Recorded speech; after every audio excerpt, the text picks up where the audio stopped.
الحمد لله نحمده ونستعينه ونستغفره ونؤمن به ونتوكل عليه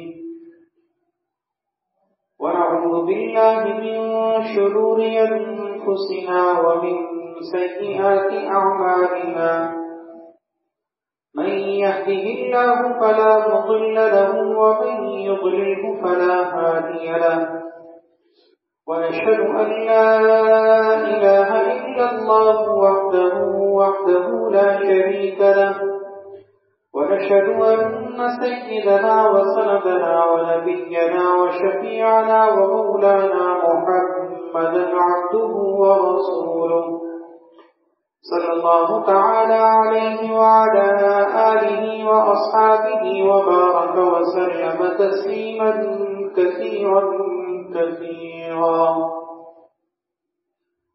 أما بعد فأعوذ بالله من الشيطان الرجيم بسم الله الرحمن الرحيم يقلب الله الليل والنهار إن في ذلك لعبرة لأولي الأبصار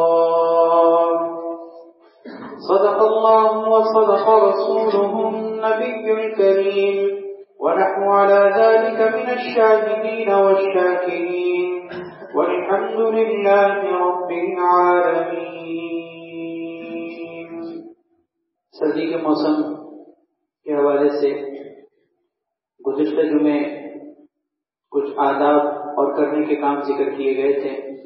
آج بھی انشاءاللہ مزید سردی کے بارے میں کرنے کے کام اسلام کی روشنی میں، اسلام کی تعلیمات کی روشنی میں ذکر کیے جائیں گے، تاکہ اس موسم سرما میں جو ہمارے لیے دینی اعتبار سے کرنے کے کام ہیں وہ ہمیں معلوم بھی ہوں اور ہمارے عمل میں بھی آ جائیں، تاکہ یہ موسم جو اللہ تبارک و تعالیٰ کی طرف سے بندوں کے لیے ایک نعمت بن کر آتا ہے وہ ہمارے لیے نعمت بنے اور ہم اس نعمت کی قدردانی کر سکیں، اور اس مہینے کو ہم اپنے لیے، اس موسم کو ہم اپنے لیے آخرت کے اعتبار سے ذخیرے کا ذریعہ بنائیں. اللہ تبارک و تعالیٰ ہم سب کو اس پر عمل کی توفیق عطا فرمائے. سردی کے موسم میں کرنے کے کاموں میں ایک اہم کام یہ بھی ہے کہ سردی سے بچاؤ کی تدابیر اختیار کرنا، یعنی سردی سے بچنے کے لیے جو ذرائع ظاہری تدبیر کے درجے میں اختیار کر سکتے ہیں وہ اپنے طور پر اختیار کرنے چاہیے. اس لیے کہ گرمی کا موسم ہو یا سردی کا موسم ہو یا غم ہو یا خوشی ہو، ہر موقع پر انسان ان سے بچنے کے لیے، ان کے نقصانات سے بچنے کے لیے تدبیر اختیار کرتا ہے. بھوک لگتی ہے، انسان اپنے پیٹ کے بھرنے کے لیے نکلتا ہے، روٹی اختیار کرنے کے لیے کوشش کرتا ہے. اللہ تبارک و تعالیٰ اپنی قدرت سے، اس لیے نہیں کہ وہ نکلا ہے اس کا نکلنا، اس کے نکلنے کے لیے ہم یہ نہیں کہہ سکتے کہ اس کی دکان کی وجہ سے اس کا پیٹ بھرا، اس کی ملازمت کی وجہ سے اس کا پیٹ بھرا تو اللہ کے حکم سے ہے، لیکن تدبیر اختیار کرنے کا اللہ نے حکم دیا ہے. اسی طرح سردی سے بچاؤ کے لیے بھی ہم نے تدبیر اختیار کرنی ہے. بہادر نہیں بننا چاہیے. بعض اوقات نوجوانوں میں یا بچوں میں یہ چیز دیکھنے میں آتی ہے کہ مجھے سردی نہیں لگ رہی یا سردی سے کچھ بھی نہیں ہوتا. مرد ہونا چاہیے اور انسان کو ڈرنا نہیں چاہیے، ان ہواؤں میں کیا ہوتا ہے، ایسی باتیں کرنے والے بعض اوقات نہ بری طریقے سے بھی شکار بھی ہو جاتے ہیں. تو ہمیں اللہ رب العزت نے سردی کے موسم میں ظاہری تدبیر اختیار کرنے کے اعتبار سے جو کچھ عطا کیا ہے، جس میں گرم کپڑے ہیں یا جرسی ہے، شال ہے، لیٹنے کے لیے، اوڑھنے بچھونے کے لیے بستر، گرم بستر، لحاظ، جو کچھ بھی اللہ نے ہمیں عطا کیا ہے اپنی وسعت کے مطابق انسان کو اختیار کرنا چاہیے. ابو داؤد شریف کی روایت ہے، آپ صلی اللہ علیہ وسلم نے ارشاد فرمایا، ان لنفسک علیک حقا، تمہارے نفس کا بھی، تمہاری اپنی جان کا بھی تم پر حق ہے. اپنی جان کی طرف سے، اپنے ذات کے اعتبار سے انسان کو بے فکر اور بے پرواہ نہیں ہونا چاہیے کہ اپنی کیئر نہیں، اپنی صحت کا خیال نہیں، اور اسی طریقے سے سردی سے بچاؤ کے لیے کوئی چیز اختیار نہیں کی جا رہی. نہیں، اپنی ذات کا، اپنے جسم کا، اپنے آپ کا خیال رکھنا چاہیے. خود یہ حدیث میں اللہ کے نبی صلی اللہ علیہ وسلم فرما رہے ہیں کہ تمہارے نفس کا بھی تم پر حق ہے. یرمیکم الی التہلکہ، قرآن کریم کی آیت ہے سورہ بقرہ میں دوسرے پارے میں اللہ تعالیٰ فرماتے ہیں اپنے ہاتھوں کو ہلاکت میں مت ڈالو۔ اس سے معلوم ہوا کہ ایسا کوئی کام جو انسان کے لیے نقصان کا ذریعہ ہو، ایسا کوئی کام جو انسان کے لیے پریشانی کا باعث ہو، اپنے قصد اور ارادے سے اختیار کرنا درست نہیں۔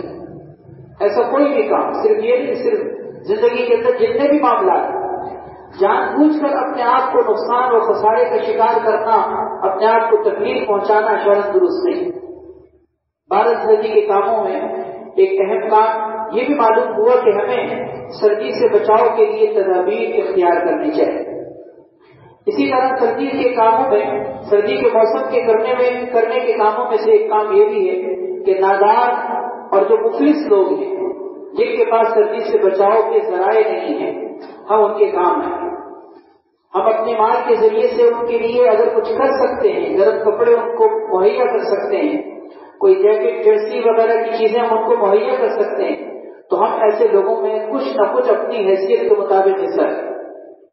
گرد و پیش میں آپ کو ایسے لوگ کئی مل جاتے ہیں کہ جن کے پاس آپ اپنے گھر کے اندر سوچیں کہ آپ کے گھر میں بند کمرہ، بند گھر جس میں ہوا کا دخل نہ ہو، ہوا کا آنا جانا نہ ہو، ہم کتنے سکون سے بیٹھے ہوئے ہوتے ہیں۔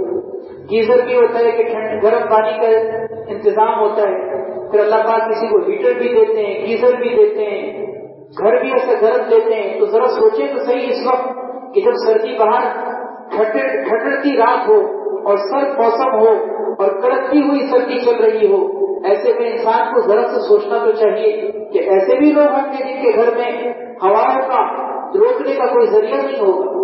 تو اول تو ہم کوشش کریں کہ ان کے لیے کام آ سکتے ہیں تو کام، نہیں تو کم سے کم رحم دلی کے جذبے کے ساتھ ان کے لیے دعائیں کریں۔ جیسے کہ میں نے گزشتہ جو میں عرض کیا تھا کہ ہمارے سلف صالحین میں تو اس کی مثالیں ملتی ہیں کہ وہ جانوروں تک کے لیے دعا کرتے ہیں کہ یا اللہ کھلے آسمان تیرے ایسے جانور کہ جو سردی کی راتوں میں تکلیف میں ہیں، اللہ تو اس پر رحم کرنا۔ تو یعنی گویا کہ جانوروں تک کے لیے بھی رحم دلی کے جذبات دنیا میں پائے جاتے تھے۔ تو ہم بھی کوشش کریں کہ اپنے گرد و پیش میں اگر ہم کام آ سکتے ہیں، ایسے لوگوں کے لیے کام آ سکتے ہیں، اپنے اللہ نے وسعت دی ہے، مال دیا ہے، توفیق دی ہے، تو بہت ہی اچھی بات ہے کہ ہم ان کے کام آئیں، نہیں تو کم سے کم ان کے لیے دعائیں تو کریں۔ اپنی دعاؤں میں ان لوگوں کو یاد رکھیں کہ اللہ ان لوگوں کو بھی سردی سے محفوظ فرما، جو سردی کے موسم سے متاثر ہو کر بیمار ہوئے، یا اللہ آپ کے فضل و کرم سے ان کو شفا عطا۔ یہ نادار لوگوں کے کام آنا، مفلس لوگوں کے کام آنا بطور خاص سردی کے موسم کے حوالے سے ایک بڑا پیارا واقعہ کتاب میں ذکر کیا گیا ہے۔ علامہ ابن جوزی رحمۃ اللہ علیہ نے صفت الصفوہ نام کی ایک کتاب ہے، اس کے اندر ایک واقعہ ذکر کیا ہے۔ حضرت صفوان ابن سلیم نام کے ایک تابعی ہیں، مدینہ منورہ میں رہا کرتے تھے۔ ایک دفعہ مسجد سے نکلے اور کسی کو ٹھٹرتے ہوئے انہوں نے دیکھا کہ جس کے تن پر کپڑے بھی نہیں تھے، یعنی ٹھٹرتی ہوئی سردی سے بچنا اور اس کے بچاؤ کے لیے کوئی موٹا کپڑا تو دور کی بات، اس کا اوپر کا جسم کھلا ہوا تھا۔ ایسی حالت میں انہوں نے جب دیکھا تو اپنی قمیض اتار کر اس کو پہنائی رحم دلی کے جذبے کے ساتھ۔ اسی شخص میں جس شخص میں یہ واقعہ پیش آیا تھا، بلاد شام کے اندر، شام کے علاقے میں کسی شخص نے خواب دیکھا کہ وہ اللہ تبارک و تعالیٰ ان کو جنت میں داخل کرے۔ وہ شخص سفر کر کے مدینہ منورہ آیا اور آ کر انہوں نے صفوان ابن سلیم کے بارے میں معلوم کیا کہ وہ کہاں ہیں، کون ہیں، پتہ معلوم کرتے ہوئے پہنچا اور ان کو جنت کی بشارت دی کہ میں نے یہ خواب میں آپ کو جنت میں داخل ہوتے ہوئے دیکھا ہے اور یہ سنا ہے کہ قمیض پہنانے کی وجہ سے اللہ نے آپ کو جنت میں داخل کر دیا۔ اب اندازہ کیجیے یہ ایک چھوٹا سا واقعہ ہے، ورنہ اس طرح کے کتنے ہی واقعے ہوتے ہیں۔ یہ تو خواب میں دکھایا گیا، نہ جانے کتنے ہی ایسے لوگ کہ جو اس طرح کی کتنی نیکیوں کی وجہ سے جنت میں داخل ہوئے۔ انسان کو کسی بھی نیکی کے کام کو حقیر نہیں سمجھنا چاہیے۔ لا تحقرن من المعروف شیئا، کہ نیکی کے کسی کام کو حقیر اور چھوٹا مت سمجھو۔ راہ چلتے ہوئے آپ نے یہ سوچ کر کہ یہ پتھر راستے میں پڑا ہوا ہے، کسی کے لیے کہیں ٹھوکر کھا کر گرنے کا ذریعہ نہ بنے، آپ نے یہ سوچ کر اس پتھر کو کنارے کر دیا۔ کوئی پتہ نہیں ہے، کچھ نہیں معلوم، ہو سکتا ہے کہ یہ آپ کے لیے جنت کے فیصلے کا ذریعہ بن جائے، کچھ نہیں بتا۔ اس لیے کسی نیکی کو یہ سوچ کر ضائع کرنا اور یہ سوچ کر اگنور کر دینا کہ یہ چھوٹا سا کام ہی تو ہے، اگر رہ گیا تو کیا ہوگا، نہیں۔ یہ سوچ کر اس کام کو کریں. نہیں معلوم کہ اللہ تعالیٰ کو یہ نیکی پسند آ رہا ہے, نہیں معلوم کہ یہ نیکی اللہ کو پسند آ رہا ہے. اس لیے سردی کے موسم میں کرنے کے کاموں میں یہ ہے کہ اپنے گرد و پیش کے اندر جہاں کچھ نادار مفلس لوگ ایسے کہ جن کے تن ڈھانپنے کے لیے یا سردی سے بچاؤ کے لیے مناسب چیزوں کا انتظام نہیں, آپ ان کے کام آ سکتے ہیں تو کام آئیں. رحم دلی اور ہمدردی کے جذبے سے اس کے لیے دعا کریں. یہ ہمارے لیے سردی کے موسم میں کرنے کے کام ہیں. علماء نے روزے کے فوائد میں ایک فائدہ یہ لکھا ہے کہ انسان کو بھوکے پیٹ لوگوں کا احساس پیدا ہوتا ہے کہ جب صبح سے لے کے شام تک جس آدمی نے کبھی وسعت اور کشادگی میں بھوک فقر و فاقہ دیکھا ہی نہ ہو, اللہ تعالیٰ روزے میں بھی اس کو ایسے لوگوں کا احساس دلاتے ہیں کہ بھوک کسے کہتے ہیں, بھوک کسے کہتے ہیں. تو روزے کی حالت میں علماء نے لکھا ہے کہ یہ ایک بڑا فائدہ ہے کہ انسان کو مفلس اور نادار لوگوں کا فاقہ معلوم ہوتا ہے کہ فاقہ کسے کہتے ہیں.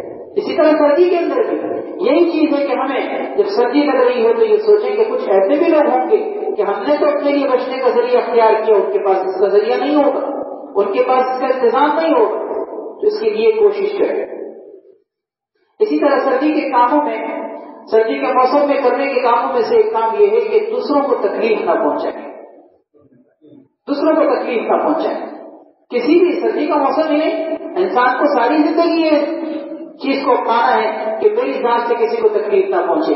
لیکن بطور خاص سردی کے موسم میں علماء نے یہ ادب اس لیے ذکر کیا ہے کہ اس موسم میں بعض اوقات کچھ ایسے اعمال یا کچھ ایسے افعال کیے جا رہے ہوتے ہیں جو کسی کی تکلیف کا ذریعہ ہو.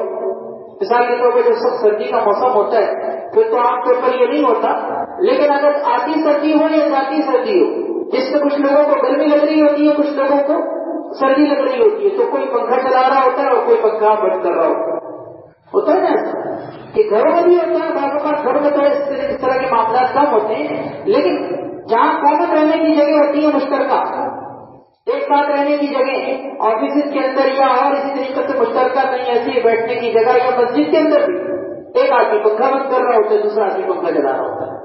جب سردی جا رہی ہوتی ہے یا سردی آ رہی ہوتی ہے, کچھ لوگوں کو ابھی بھی سردی لگ رہی ہے, کچھ لوگوں کو گرمی لگنی شروع ہو جاتی ہے.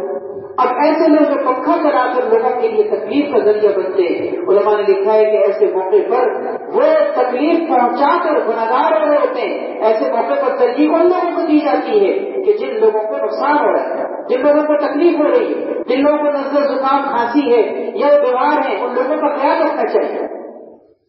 یہ بھی دیکھنا چاہیے کہ بھائی زیادہ لوگ کیا کہنا چاہیں. بعض لوگ ایک ووٹنگ شروع کر دیتے ہیں, یہ زیادہ لوگ یہ پنکھا چلانا چاہ رہے ہیں, زیادہ پنکھا چلایا نہیں. تکلیف سے کسی مسلمان کو بچانا یہ ضروری ہے, چاہے آپ کے افراد کی کثرت ہی کیوں نہ ہو. اس لیے کہ اصول ہے فقہ کا کہ جلب مضرت جلب منفعت سے مقدم. اس کا مطلب یہ ہوتا ہے آسان عام فہم الفاظ میں کہ ضرر سے لوگوں کو بچانا فائدے کے حصول سے زیادہ ضروری ہے. اب ایک آدمی کو ضرر پہنچ رہا ہے, آپ یہ کہہ رہے کہ جی ہم 4 آدمی آپ کی وجہ سے کیوں بیٹھے گرمی میں, ہم پنکھا چلائیں گے. اب ایک آدمی ضرر میں 4 آدمی فائدہ حاصل کر رہے ہیں, فائدہ مقدم ہے یا ضرر سے بچانا مقدم ہے؟ یہ بڑی اہم چیز ہے. اسی طرح علماء نے آداب میں لکھا ہے, آداب المعاشرت میں حضرت حکیم اللہ تھانوی رحمۃ اللہ نے لکھا ہے کہ آپ وضو کر کے سب سردی میں آ رہے ہیں, آپ کے ہاتھ ٹھنڈے ہیں, اگلا بندہ اس کے ہاتھ گرم ہے, آج سرد موسم میں آپ کے ہاتھ ٹھنڈے ہیں, آپ اس ہاتھ میں صرف سلام کریں, مصافحہ نہ کریں. معاشرت کے آداب میں سے کیوں؟ اس لیے کہ آپ کے ٹھنڈے ہاتھوں سے اس کو تکلیف ہوگی. آپ کہیں گے تھوڑی سی تکلیف کی, اس سے کیا تکلیف؟ نہیں, ہم نے تو تھوڑی سی بھی تکلیف نہیں دی. اسی طریقے سے کھڑکی کھول دی, آتے جاتے دروازے کھول دیے, بعض اوقات اس کی وجہ سے ہوائیں چل رہی ہوتی ہیں, ایک آدمی داخل ہوا دروازہ کھول دیا, دوسرے سب چیخ رہے دروازہ رکھو. یہ میں کئی جگہوں کے اندر کر رہا ہوں, آفیسز کے اندر ہو, گھروں کے اندر ہو, مسجدوں کے اندر ہو, جگہ جگہ. اسی طرح گیزر بعض اوقات چل رہا ہوتا ہے, گرم پانی کا انتظام ہوتا ہے. اللہ پاک کی کتنی نعمت ہے کہ سردی کا موسم ہو اور گرم گرم پانی سے آپ کو وضو کرنے کی توفیق مل رہی ہو, یہ کتنی بڑی نعمت ہے. لیکن بعض لوگ اس نعمت کا بے دریغ استعمال کر کے سب کے لیے تکلیف کا ذریعہ بنتے ہیں. کیا مطلب؟ ٹوٹی کھلی ہوئی ہے, گرم گرم پانی ضائع ہو رہا ہے, اب پیچھے کوانٹٹی ایک مخصوص مقدار میں, ایک لمیٹڈ مقدار میں وہ موجود ہے. گرم پانی کو ضائع کر کے جو دوسروں کے لیے اگر ٹھنڈا پانی کا مثال کے طور پر بندوبست ہو رہا ہے, ان گرم پانی کی مقدار پوری ختم ہو جا رہی ہے, تو ہم گرے کے زیادہ استعمال کر کے ضائع کر کے دوسروں کے لیے تکلیف کا ذریعہ بن رہے ہیں. یہ بہت ساری مثالیں ہیں، میں نے چند مثالیں دی ہیں، یعنی گویا کہ ہم نے سردی کا موسم اس میں بطور خاص اس چیز کا خیال رکھنا ہے کہ میری ذات سے دوسروں کو تکلیف نہ پہنچے. اور صرف سردی کا موسم ہی کیا، ساری زندگی اس بات کے لیے کوشاں رہیں، ساری زندگی اپنا ایک مزاج بنا لیں، اپنی ایک طبیعت بنا لیں کہ میں نے کسی کو تکلیف نہیں دینی، اپنی زبان سے نہیں دینی، اپنے ہاتھوں سے نہیں دینی، اپنے کردار سے نہیں دینی، اپنے رویے اپنے برتاؤ سے نہیں دینی. المسلم من سلم المسلمون من لسانه ہوئے. کامل درجے کا مسلمان وہ ہے کہ جس کی زبان اور اس کے ہاتھ سے دوسرے مسلمان محفوظ رہے، میری ذات سے کسی کو تکلیف نہ پہنچے. یہ زندگی کا بڑا اہم کرنے کا کام آج ہمارے معاشرے میں بڑا متاثر ہے. ہمیں اس کی کوئی پرواہ نہیں ہوتی، میں اپنا کام سیدھا کروں، میرا الو سیدھا ہو جائے، باقی سب بھاڑ جائے. نعوذ باللہ، یہ کوئی مزاج نہیں ہے. میں اپنا کام نکال لوں، باقی سب کا نقصان ہو جائے، یہ کوئی مزاج نہیں، یہ شریر کا مزاج نہیں، ایثار کا جذبہ. میرا بڑا نقصان ہو جائے، میرے بھائی کا نقصان نہ ہو، یہ ایثار کا جذبہ اللہ میں نصیب فرمائے. اسی طرح سردی کے کاموں میں ایک کام اہم یہ ہے کہ سردی کے موسم میں آخرت کی تجارت کریں. یہ بڑا اہم کام علماء نے ذکر کیا اور بڑا تفصیلی کام ہے، میں مختصر ذکر کرتا ہوں. سردی کے موسم میں آخرت کی تجارت کریں، یہ بڑا غنیمت کا اور بڑا ہی بہترین موسم ہے، بہار کا موسم ہے. علماء نے لکھا ہے، حضرت عمر بن خطاب رضی اللہ عنہ کو یہ قول ہے، فرماتے ہیں کہ سردی کا موسم الشتاء غنیمت العابدین، الشتاء غنیمت العابدین، سردی کا موسم عبادت گزار بندوں کے لیے موسم بہار ہے. کیسے ہے؟ وہ اس طرح کے ایک حدیث میں اس کی تفصیل موجود ہے. حضرت سیدنا ابو سعید خدری رضی اللہ تعالیٰ عنہ فرماتے ہیں کہ نبی کریم صلی اللہ علیہ وسلم نے ارشاد فرمایا کہ سردی کا موسم بہار کا موسم ہے مومن کے لیے، کہ اس کے دن چھوٹے ہیں، روزہ رکھنا آسان ہو گیا، راتیں لمبی ہیں، قیام اللیل تہجد میں کھڑا ہونا آسان ہو گیا. اللہ اکبر. تو یہ بہار کا موسم نہ ہوا کہ راتیں لمبی ہیں، جن لوگوں کو فجر کی نماز کے لیے بھی عام موسم میں مشکل ہوتی ہے، وہ بھی فجر کی نماز کے لیے اٹھ جائیں، آسانی سے اٹھ سکتے ہیں. اور اللہ پاک کو توفیق دے تو بہت آسان اس موسم میں تہجد پڑھنا ہے. کتنی لمبی رات ہے، انسان 2 مرتبہ 3 مرتبہ اس کی آنکھ کھل رہی ہوتی ہے. اگر کوئی لیٹ نائٹ سوئے تو اس کو تو پھر کوئی علاج ہی نہیں ہے، کوئی اگر سوئے 3 بجے تو اس کو تو کوئی علاج نہیں ہے. لیکن اگر اپنے وقت پر روٹین پر سوئے تو اس کی آنکھ لازمی فجر میں اٹھے، لازمی فجر میں اٹھے، کیونکہ اللہ پاک نے یہ رات ایسی رکھی ہے کہ اس رات کے طوالت کی وجہ سے، اس کی لمبائی کی وجہ سے انسان کی نیند پوری ہو جاتی ہے، انسان فجر میں اٹھ جاتا ہے. اور اللہ تعالیٰ توفیق دے تھوڑا سا پہلے اٹھ جائیں اور 2 رکعت نماز اللہ کے سامنے پڑھ کر ہاتھ اٹھا کے مانگے اللہ اکبر. اس وقت کی جو فضیلت، اس وقت کی جو دعاؤں کی قبولیت ہے، اس سے کوئی مثل نہیں. حدیث میں آتا ہے فرض نماز کے بعد، فرض نمازوں کے بعد تہجد سے زیادہ بہتر کوئی نماز نہیں. لیکن یاد رکھیں اس تہجد سے فرض نماز کی افضل ہے. اس حدیث میں 2 باتیں ہیں، صرف یہ نہیں کہ تہجد کی فضیلت ہے، یہ بھی بتایا گیا ہے کہ فرض نماز تہجد سے بھی افضل ہے. معلوم تہجد کی فضیلت پہ تو قائل ہے کہ جی تہجد میں کیا بزرگوں کو اٹھنا نصیب ہوتا ہے. اس سے بڑا بزرگ وہ ہے کہ جو نماز فرض نماز پڑھ رہا ہے، 5 نمازیں فرض جو پوری کر رہا ہے، آپ یقین کر لیجیے کہ یہ زمانے کا بزرگ ہے، متقی ہے. اللہ نے اس کو اتنے بڑے کام کی توفیق دی کہ اس کی 5 نمازوں کے قواعد پورے، پھر اس پر آگے بڑھیے. اللہ توفیق دے تو رات کو 2 رکعت 4 رکعت جتنی بھی حسب توفیق اٹھ کر، آج کل بالکل آپ یہ سمجھ لیجیے کہ 5:30 بجے بھی اگر آپ اٹھتے ہیں تو آپ کو آدھا گھنٹہ مل جائے گا. آدھا گھنٹہ آپ کو 5:30 بجے کتنا ٹائم ہو جاتا ہے. اللہ اس کی ہمیں توفیق عطا کرتا ہے. اس سردی کے موسم میں آخرت کی تجارت، اور پھر اس سردی کے موسم میں ہمیں پانی پہ ہاتھ لگانا، بستر کو چھوڑنا مشکل ہوتا ہے. نرم گرم بستر کس سے چھوڑا جاتا ہے؟ کون یہ کہہ سکتا ہے کہ میں خوشی خوشی اٹھتا ہوں؟ نفس پر تو گرا گزرتا ہے. لیکن اس نرم گرم بستر کو چھوڑ کر اللہ کے سامنے کھڑے ہونے کی جو فضیلت ہے، اللہ اکبر.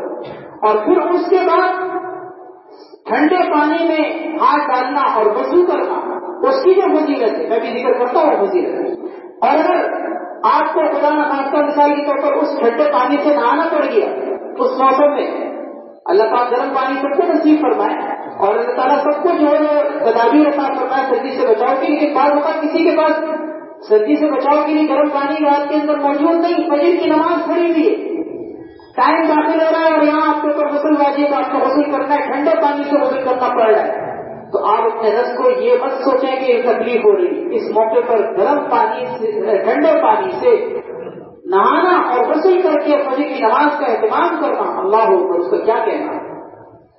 حدیثوں میں اس کی فضیلت موجود ہے.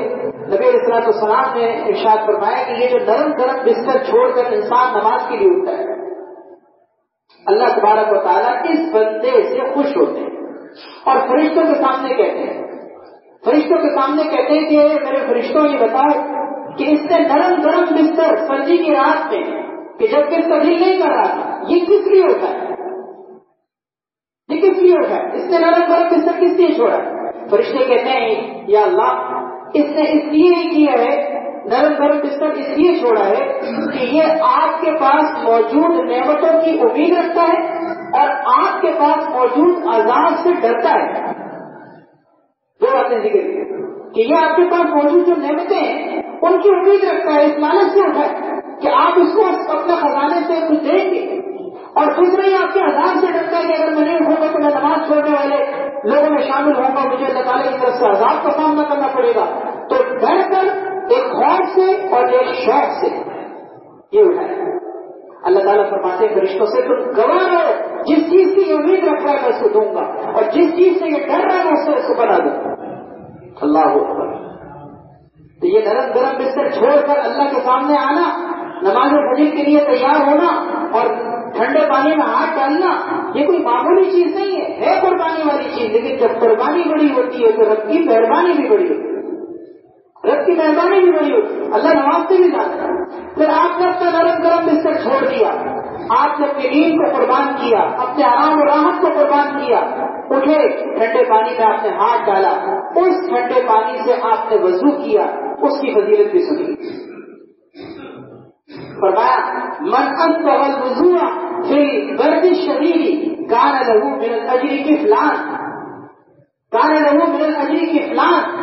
جس نے سخت سردی کے موسم میں, جس نے سخت سردی کے موسم میں کامل وضو کیا, کامل وضو کا مطلب سنت کے مطابق وضو, اس میں کوئی سستی نہیں کی کہ ٹھنڈے پانی میں ہم نے جلدی جلدی ہاتھ مارے, صحیح طریقے سے وضو نہیں کیا کہ ٹھنڈ لگ رہی, نہیں, اچھے طریقے سے وضو. آپ کو پتہ ہے کہ بعض برابر کی جگہ اگر خشک رہ گئی اور فرائض میں کوئی جگہ رہ گئی تو میرا وضو نہیں ہوگا, نماز نہیں ہوگی. تو آپ نے اس بات کو سوچ کر اچھے طریقے سے وضو کیا, ٹھنڈ کی پرواہ نہیں کی. فرمایا جس نے کامل طریقے سے وضو کیا سخت سردی کے موسم میں, اللہ تبارک و تعالیٰ کی طرف سے اس کے لیے وضو کا ڈبل اجر ہے, ڈبل اجر. عام کسی اور موسم میں وضو کریں گے سنگل ہے, لیکن سردی کے موسم میں وضو کرنے کی صورت میں ڈبل اجر, ڈبل اجر. کیوں؟ اس کی کہ وہی بات, قربانی جب بڑی ہوتی ہے تو رب کی مہربانی بھی بڑی ہوتی ہے, رب کی مہربانی بھی بڑی ہوتی ہے. کوئی شخص نہیں چاہتا نرم گرم بستر چھوڑنا, لیکن کوئی شخص نہیں چاہتا کہ ٹھنڈے پانی میں ہاتھ ڈالنا, لیکن جو اللہ کے نیک بندے جن کو نماز کی فکر, اللہ کے حکم کی فکر ہوتی ہے, وہ اس کی کوئی پرواہ نہیں کرتے, وہ اس کی کوئی پرواہ نہیں کرتے. اور اگر میں نے عرض کیا آپ سے کہ اگر نہانا پڑ گیا اور آپ نے وضو کے بجائے آپ نے نہانا بھی ہے اور آپ کے پاس گرم پانی کا انتظام بھی نہیں ہے اور آپ اس موقع پر نہا کر غسل کر کے آپ فجر کا اہتمام کر رہے ہیں, تو آئیے اس کی فضیلت سے سنتے ہیں. یہ سب حدیثوں میں فضیلتیں موجود. اللہ کے نبی صلی اللہ علیہ وسلم نے حضرت عبداللہ بن مسعود رضی اللہ تعالیٰ عنہ کی روایت میں فرماتے ہیں کہ 3 چیزیں اصل ایمان میں سے ہیں, ایمان کے اعلیٰ درجے کے کاموں میں سے, ایمان کے اعلیٰ درجے کے کاموں میں سے. ایک کام تو یہ کہ ایک انسان پر غسل لازم ہوا سخت سردی کے موسم میں, اور اس وقت وہ اٹھا اور اس نے فجر کی نماز کی حفاظت کے لیے سردی کی پرواہ کیے بغیر نہایا, غسل کیا, اپنے آپ کو پاک کیا اور نماز فجر کا اہتمام کیا, حالانکہ اس کو کوئی نہیں دیکھ رہا تھا کہ اس کے اوپر غسل لازم. لیکن ایک انسان اگر مثال کے طور پر اگر خیانت کرنا چاہے, وہ کہے کہ کوئی تو دیکھ تھوڑی رہے, میرے پر غسل لازم ہے, کسی کو کیا بتا, میں آگے نماز پڑھ لوں, لیکن اسے پتا ہے کہ نہیں اللہ تو دیکھ رہا ہے, اللہ تو دیکھ رہا ہے, اللہ سے تو کوئی چیز مخفی پڑی. جیسے رمضان میں کوئی چھپ کے پانی نہیں پیتا, روزے دار چھپ کے پانی نہیں پیتا, کیونکہ اس کو پتا ہے کہ کوئی آنکھ نہیں دیکھی, لیکن رب تو دیکھ رہا ہے. تو حدیث میں ذکر کیا گیا ہے کہ اس کو کوئی نہیں دیکھ رہا، اس کو پتہ ہے کہ کوئی نہیں دیکھ رہا، لیکن پھر بھی اللہ کے خوف سے اگر یہ غسل کرتا ہے، نماز کا اہتمام کرتا ہے، فرمایا یہ ایمان کے اعلیٰ درجے کے کاموں میں سے۔ دوسرا، گرمی کے موسم میں، سخت گرمی کے موسم میں روزہ رکھنا ایمان کے اعلیٰ درجے کے کاموں میں سے۔ اور تیسرا، کسی بیابان جنگل میں جہاں کوئی آدم نظر، کوئی وہاں پہ انسان نہیں، کوئی نہیں دیکھ رہا اس کو، لیکن وہاں پر بھی نماز کا وقت ہوتا ہے، یہ نماز کا وہاں پر بھی اعتبار کرتا ہے۔ فرمایا یہ 3 کام ایمان کے اعلیٰ درجے کے کاموں میں سے۔ تو آپ دیکھیے، نرم گرم بستر چھوڑنے کی فضیلت الگ بیان کی گئی، وضو کرنے کی فضیلت الگ بیان کی گئی، غسل کرنے کی فضیلت الگ بیان کی گئی۔ یہ سب سردی کے موسم کے فضائل ہیں، غور کیجیے گا۔ تو یہ سب سردی کا موسم یا ہوائیں چلتے ہوئے ہمیں فجر کی نماز کا اہتمام کرنا یہ مشکل ہو رہا ہوتا ہے، لیکن یقین کر لیجیے کہ اس مشکل میں آپ کا اللہ کے حکم کو پورا کرنا عام دنوں کے بنسبت اس موسم میں زیادہ اجر و ثواب کا باعث ہے۔ اسی لیے میں کر رہا تھا کہ اس سردی کے موسم کے کرنے کے کاموں میں ایک کام یہ ہے کہ آخرت کی تجارت کیجیے۔ ہمارے قابل سلف صالحین سردی کا موسم آتا تھا خوش ہوتے تھے کہ راتیں لمبی ہوتی، تہجد کے لمبے بیان کریں گے۔ عام دنوں میں تو راتیں چھوٹی ہوتی ہیں، زیادہ قرآن پڑھیں گے، زیادہ لمبی نمازیں پڑھیں گے، زیادہ دعائیں کریں گے، خوش ہوتے تھے۔ اور روزہ رکھنا بھی مفت کا روزہ رکھنا، کیا دن میں بھوک کیا پیاس، آپ دن بھر آپ کو معلوم بھی نہیں ہوتا ہوگا کہ آپ نے پانی پینا ہے، آپ اپنی طبیعت کے مطابق نہیں، یہ سوچ کر کے آپ کو پانی پی لینا چاہیے۔ لیکن اس موسم میں اگر کوئی شخص مثال کے طور پر صحیح اچھی طریقے سے کر لے تو اس کو رات تک دن چھوٹا ہے کھانے کی حاجت نہیں ہوتی۔ اگر تھوڑی بہت مشقت ہوگی، اگر تھوڑی بہت مشقت ہوگی تو وہ مشقت کیا ہے؟ کچھ بھی نہیں۔ اتنے بڑے روزے کی فضیلت انسان کو مفت میں مل رہی ہے۔ تو میرے دوستوں، یہ کرنے کے کام جو سردی کے موسم میں ذکر کیے گئے ہیں، ان کاموں کو اچھے طریقے سے سمجھ کر کرنے کی کوشش کیجیے اور سردی کے موسم کو اپنی آخرت کے لیے ذخیرہ بنائیے۔ یہ اللہ تبارک و تعالیٰ کی طرف سے بندوں کے لیے نعمت ہوتا ہے، لیکن نعمت وہی سمجھتے ہیں کہ جو نعمت کی قدردانی کرتے ہیں۔ اللہ پاک ہم سب کو ان سارے کام جو گزشتہ جمعے بھی ذکر کیے گئے تھے اور آج بھی مزید ذکر کیے گئے ہیں، اللہ پاک ہم سب کو ان تمام کاموں کی توفیق عطا فرمائے۔ وآخر دعوانا الحمدللہ رب العالمین۔